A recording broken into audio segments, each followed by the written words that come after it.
கன்னியா லக்னத்துக்கு அஷ்டமாதிபதி செவ்வாய், பாதகாதிபதி குரு. இவங்க 2 பேரும் ஜாதகத்தில் சேர்ந்திருந்தாலோ அல்லது ஒருவரை ஒருவர் பார்த்து கொண்டாலோ இவருடைய பார்வை ஒரே ராசியில் விழுவதற்கான கிரக அமைப்புகள் இவங்களுக்கு மோசமான கஷ்ட நஷ்டங்களை கொடுக்க ஆரம்பிக்கும். செவ்வாய் குரு இந்த 2 பேர் கூட ராகு கேதுக்கள் சேர்ந்திருந்தாலோ மிக ஒரு கண்டத்தை காட்டும், ஒரு கஷ்டத்தை காட்டும். அந்த ராகு கேது கூட மாந்தி எப்பொழுது சேர்கிறதோ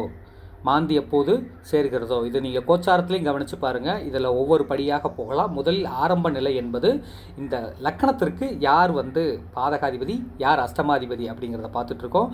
இவங்க ஜாதகம் பார்க்க வரக்கூடிய நாட்களில் மிருகசீரிஷம், சித்திரை, அவிட்டம், புனர்பூசம், விசாகம், பூரட்டாதி நட்சத்திரமாக இருந்தால் அன்னைக்கு அவங்க ஜாதகம் பார்க்க வரக்கூடிய லக்கணமே, ஜாதகம் பார்க்க வரக்கூடிய கோச்சார லக்கணமே இந்த கன்னியா லக்கணமாக இருந்தது அப்படின்னா மிக மோசமான இந்த அமைப்புகள் இருந்தும் அதிலே வந்தாங்க அப்படின்னா மிக மோசமான கண்டத்தை அவர்களுக்கு இருப்பதை சுட்டி காட்டும்.